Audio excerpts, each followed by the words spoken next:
윤석열 대통령은 어떤 선택을 할 것인가? 김건희 특검 시계가 시한폭탄처럼 째깍째깍 빠르게 돌고 있습니다. 현직 대통령의 장모는 부정비리로 감옥에 가서 실형을 살고 있고 현직 대통령의 부인은 특검 수사의 대상이 될지도 모르는 상황으로 점점 빠져들고 있습니다. 모녀가 기가 막힙니다. 현직 대통령의 장모가 감옥살이를 하고 현직 대통령 부인의 특검 논란은 일찍이 못한 초유의 사태입니다. 국민들은 이게 나라냐라고 탄식하고 있습니다. 정부 부처 장관이나 공무원들의 비리가 발생하면 그 직을 박탈해 꼬리 자르기라도 하면서 위기를 수습하고 빠져나갈 수 있을 텐데 현직 대통령의 부인은 영부인직을 박탈, 사퇴시킬 수도 없는 노릇입니다. 김건희 여사의 특검은 국민적 여론도 매우 높고 국회에서 통과될 가능성도 높습니다. 그렇다면 김건희 특검이 국회를 통과한다면 윤석열 대통령은 과연 어떤 선택을 할 것인가?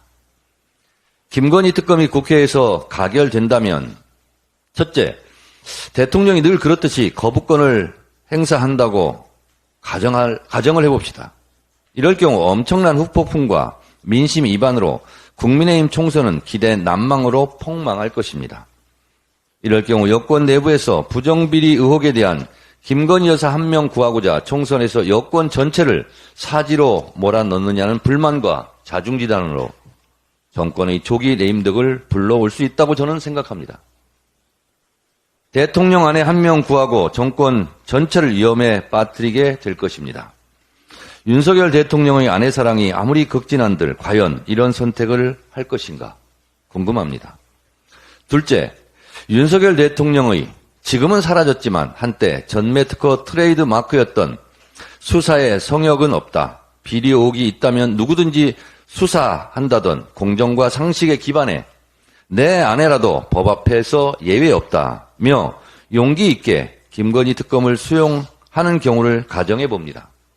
이럴 경우 김건희 특검 검사가 임명되고 그럼 특검이 취임 일성으로 현직 대통령의 아내라도 한 점 의혹 없이 성역 없이 철저하게 수사하겠다라고 말하고 압수수색 등 강제 수사를 할 텐데 그렇다면 대통령은 아내도 못 지켜주는 무능한 남편이 될 것이고 대통령 경호실은 냉랭한 대통령 부부의 의전과 경우가 난감해질 것으로 저는 생각합니다. 부부싸움도 잦을 것으로 봅니다. 때마침 디올 명품백 사건이 터져 국민들은 디올합니다.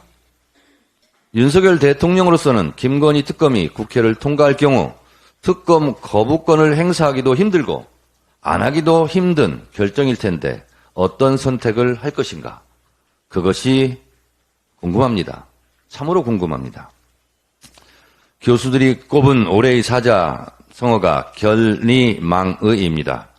이로움을 보자 의로움을 잇는다는 뜻입니다. 윤석열 대통령은 견의망리, 의로움을 보고 사사로운 이로움을 잇기를 바랍니다. 그런 선택을 하기를 바랍니다.